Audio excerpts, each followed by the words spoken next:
Welcome everyone to Yachting International Radio with your host, Karine Rayson from the Crew Coach from the Wellbeing Project. Today, our focus is on cross-cultural communication. My guest, and we are very fortunate to have Kate Bollanou with us, and she is a cross-cultural trainer in the maritime industry. Welcome, Kate. Thank you, Karine. It's a pleasure to be with you. So before we begin, would you mind just giving us a little bit of context how you got into the maritime industry and what you do or what you offer in terms of your steps? Of course. So I started my maritime career back in 2010 when I moved from Greece to England for my studies. Maritime has always been in the environment that I grew up with because my father is a marine engineer and both my siblings followed the same path. So it was inevitable. I could have avoided it if I wanted to. So I started as a shipbroker in London. And then due to the fact that the personal situation changed and I had 2 young daughters, I had to figure a way to stay within the industry, but still be able to be present with my daughters. So I decided to start my own business. And initially I was focusing exclusively on women in the maritime industry and helping them with their leadership skills and helping them accelerate their careers. Then as the business was progressing and I was also listening to what the market needs, I decided to niche down and focus more on something that comes really natural to me and focus on the cross-cultural communication and mostly people within the maritime industry and more specifically between Greeks and Filipinos because my mother is Filipina and my father is Greek. So it felt only as a natural path for me to follow. Fascinating. What a journey. So your passion with regards to cross-cultural communication, so you have a very colorful background. What other core observations have you noticed that are necessary in a harmonious workplace? But the first step, as with any change, is actually to understand ourselves. Self-awareness is the first step to anything that we want to improve. So understanding where we're coming from and why we think or act the way we do, then we can understand that we all see situations from our personal perspectives and more specifically from our own cultural perspective. So if we start with this and we all understand this first step, then we can proceed with understanding where the other person is coming from. And that's when the barriers start falling off. That's when we start letting go of judgment and prejudice. And we are more understanding and compassionate, both with ourselves and the person that we're dealing with. So what do you think are the largest causes of miscommunication? I would say the fact that we expect people to perceive a situation or something that is being said or done from the same perspective that we do. And we take what we consider as normal situation or as a normal behavior, we take it for granted. And unfortunately, as human beings, we also expect the same behavior and the same reaction from the other person. But we are all different. And even if we come from the same culture, we still have our own personality and our personal, let's say, tendencies. So I think the main mistake is when we act in a certain way or we speak in a certain way and we mistake that as the right way to communicate with the other person. Yeah, that is brilliant. And I also noticed that so often in the workplace and with regards to a misunderstanding or respect for other people's values. Mm-hmm. It doesn't mean that if your values are different to mine, that your values are wrong or my values are wrong. It means they come in a different priority. And this was a big lesson for me when I was working in the prison. And my value is helping others. And the particular inmate, he had missed a class and I just assumed that the guy next to him share his homework and help him out and help him catch up.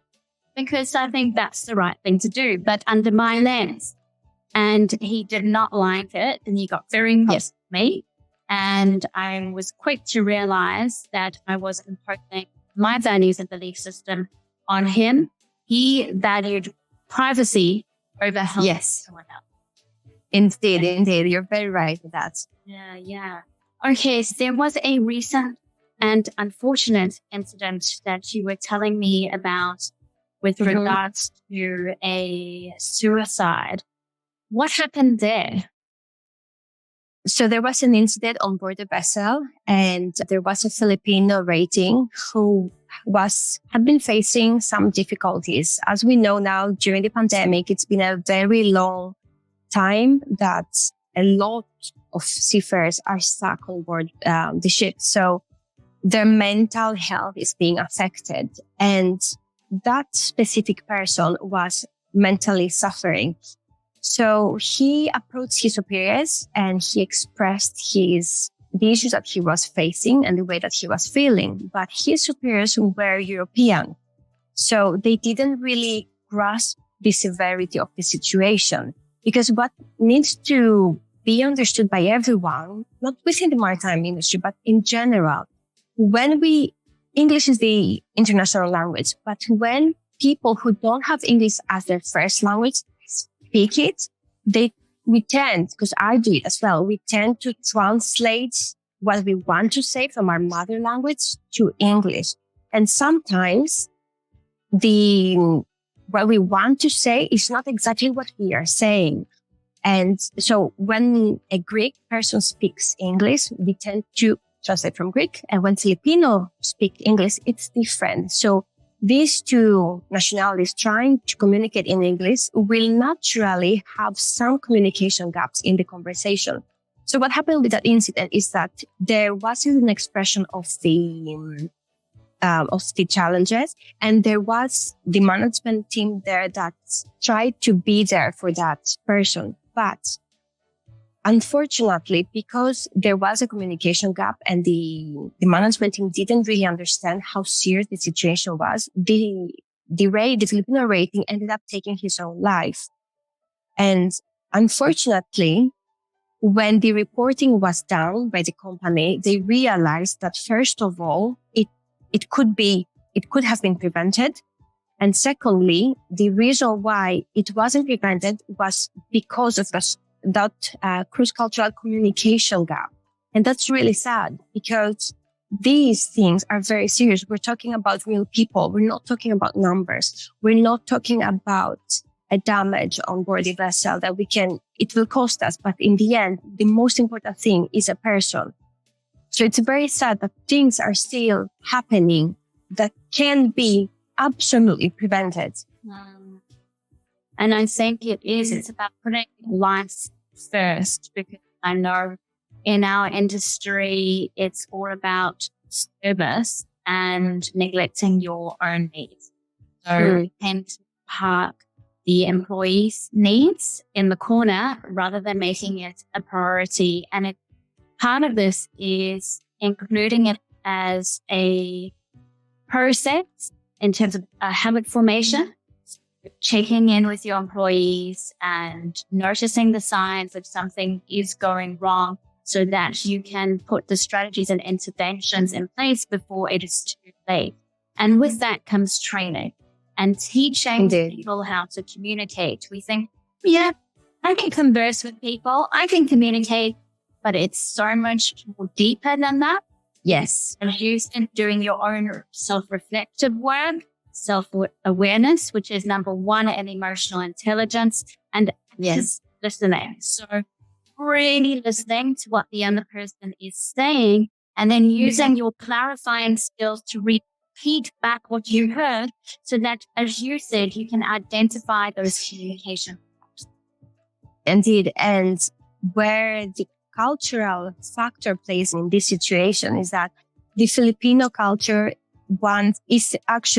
they want to be of service. So when I'm sure most of you might have dealt at some point in your career with Filipinos, you will have noticed that they are trying to not really please in a people-pleasing way, but to do what they can to be liked by the employer, because there's also a fear behind it. As a culture, the Philippines, there's usually someone who is the main breadwinner, and it's not uncommon at all to be supporting a whole family, an extended family.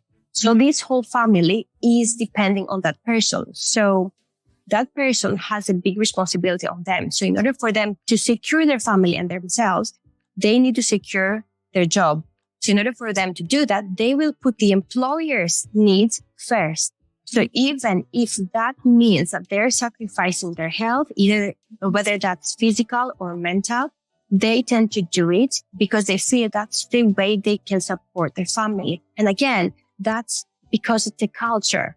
In Greece, for example, it's the opposite. If Greeks feel that we are crossing the boundaries or that their employer is crossing the boundaries, Greeks are more straightforward. So they're going to say, and they're going to stop it there and say, okay, this is not acceptable. I cannot do that. They will speak up. So it's a difference again in the culture. So where you're coming from and how much you can tolerate in its area of your career. And that's a good word, is tolerate. So from the outside in, it looks like they are fine because they are masking it and they're tolerating it. And yes. Inside, they are broken. And I know that there is a large population of Filipinos working in the super yacht industry.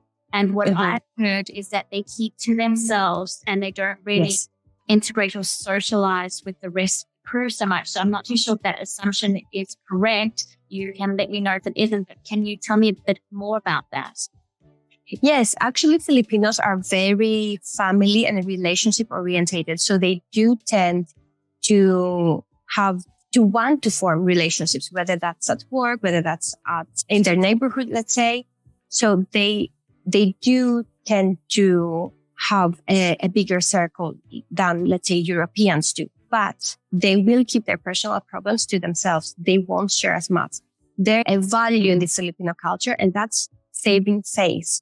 So asking for help, unfortunately, in the Filipino culture, it's not that common because there's still a stigma in asking for help because that, in their eyes, seems as if they're weak, which I'm sure you will agree, Karen, with me. Asking for help is actually very brave because it's you understanding that you might be feeling challenged and you recognize that. So you have this self-awareness, the emotional intelligence, as you said, to recognize that there is a problem and you're doing your best to solve it, forgetting about your pride or your ego. But unfortunately, despite the fact that Filipinos want to be in relationships, whether that's friends, colleagues, or families, they will not share the problem. So they will put this mask on, as you said, and pretend that everything is fine. They will not ask for help, even if there's a serious problem. So I think that's where the problem lies, that the Filipinos believe that asking for help is shameful and that they lose faith in their community. They will be seen as weak. So what would you suggest in terms of their fellow employees to better support them and make them feel more comfortable in reaching out for help? I think that it's not going to happen overnight. It's part of the culture and building a culture which takes time. But what recommendations would you suggest? The top recommendation for this situation is to build a personal relationship with that person. And that's when you start building rapport, they will start showing you trust and they will have more possibilities to open up to you.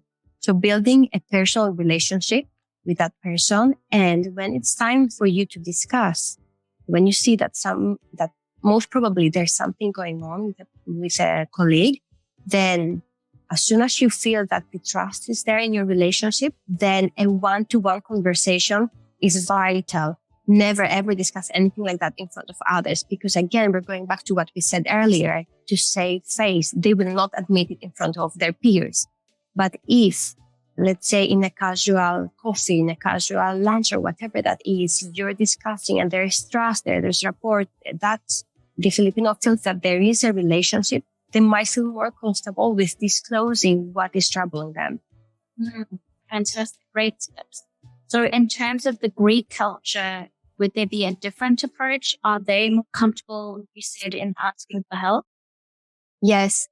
The Greek culture is more straightforward and there is no shame in asking for help. There might be an element of ego there and pride, but there's no stigma in asking for help within the Greek culture. That we're more open in discussing problems, in asking questions, which is actually something that the Filipinos avoid to do. So if there's an order or a project to be done and the Filipinos don't understand what they have to do, they will not ask a question. While Greeks are very open to actually saying that they haven't understood and they're open to asking questions. I think, again, it's the culture. There's no shame in asking a question with the Greeks. What I would say is that in the Greek culture, there is people who are in a more higher position, hierarchically. Sorry, that's a Greek word, and I cannot say it in English. In the hierarchy, when they are more seniors, they might feel that it's not, they might avoid asking questions. And that comes in the seniority because they might have in their mind that because they're more senior or because they are older in age, they should have known. So that's where there's a slight similarity with the Filipino culture. But in general, we are more open. I say we because I am half Filipino, but I was born and raised in Greece. So I do tend to behave in a more Greek way. And you see it because I move my hands a lot. Yes.